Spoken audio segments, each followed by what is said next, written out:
Take two, PG&E. They called security out now. Let's see how this goes.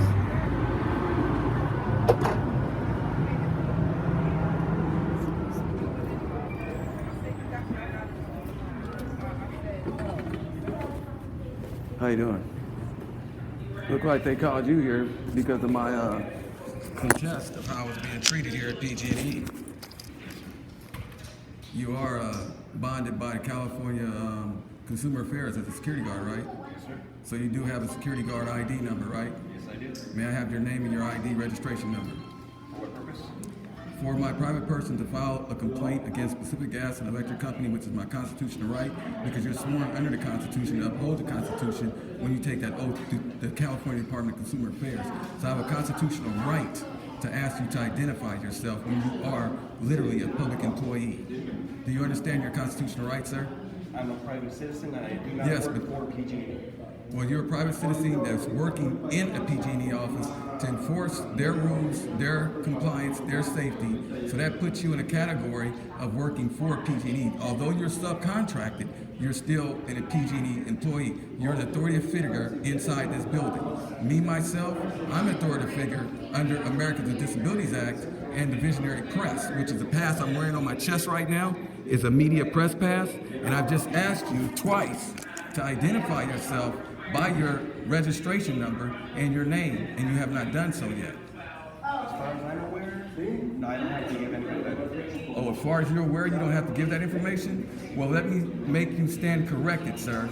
When you took that oath with the California Department of Consumer Affairs to get that guard card, there's an oath that accompanies that under federal guidelines to where you must acknowledge and uphold the constitutional rights of anyone that you come in contact with while wearing that uniform or that badge. That is what you swear to, just like a police officer does. Thus far, this is our first time meeting. Have I done anything else? No, you haven't, but they have, and they called you out here. So I'm asking, you're making contact with me. When I came to the door, the immediate person that you looked at to make contact with was me, because you were called here for me, voicing my complaint. Now, as you made contact, you spoke to me first. That gives me a right, and it's recorded here, that gives me a right to ask you by constitutional law to identify yourself. I do not know whom I'm speaking with. First of all, I don't mind if you record or take pictures of the facility from the outside. No, sir. But once you come inside, it becomes private property. That's not allowed. Yes, but sir, according to the First Amendment of the United States Constitution, and me being a private citizen, and my safety and interest is at hand here, I do have a constitutional right to record, film, audio, or anything else in regards to my safety, well-being, and security when it's being accosted upon. I would suggest that you study your laws and Constitution a lot better instead of the policies of this institution here, which does not trump the Constitution of this United States of America. Policy does not trump Constitution. Can we get that straight right now? I have my own. No, ma'am, I'm not getting rude. You don't know what happened when you were just not in here. Ma'am, you don't know what happened when you were just not in here. And that's what always happens when this is what always happens when a black person voices their opinion. They always have another black person to get involved to try to shut us down. You know, but that's Bakersfield here. That's Bakersfield, yes. Yes. Yes. And I want everybody to see this. Everybody in Bakersfield, yes, because everybody know me and know who I am and what I do. Yes.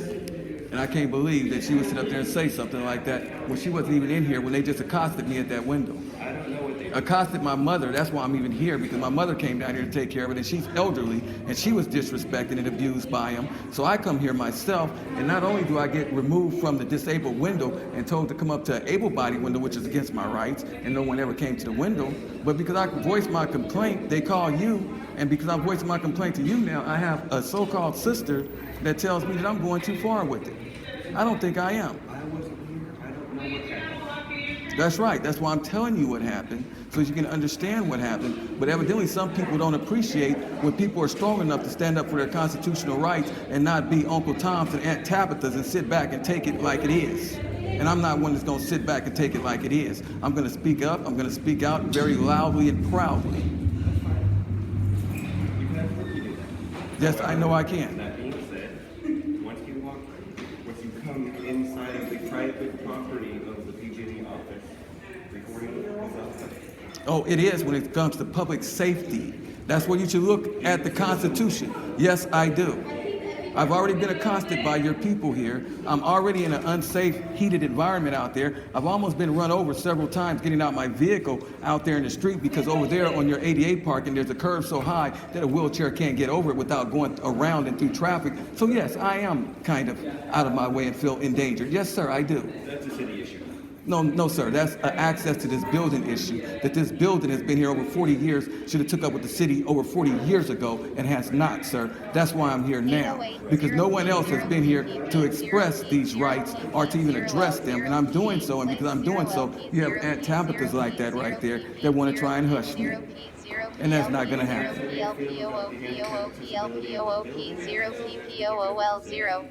It's not the city. The city doesn't own the building. PG&E is the operators of this building and the responsible party, even civilly. So if I went out there right now and got hit leaving your building because you don't have ADA accessibility for me, will that be the city or PG&E's liability?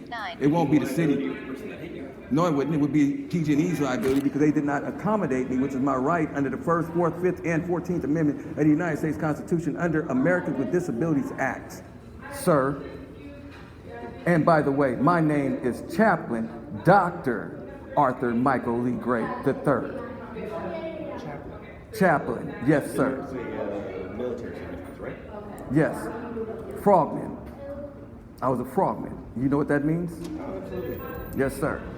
So you know why my attitude is the way it is and my aggression is the way it is. We don't turn, we don't duck, we don't hide. All the frogmen I know are very calm and reserved. And very outspoken. Very outspoken. The way that I am. Name one frogman that doesn't stand up for injustices. Name one. I know you can't. So I'm doing what I'm supposed to do. No matter what the cost. Now again, can I get you to identify yourself? I'm a G4S USO security officer, Santino, Ohio. Thank you very much, sir. I appreciate it, and I truly implore you to have a very blessed day. I will.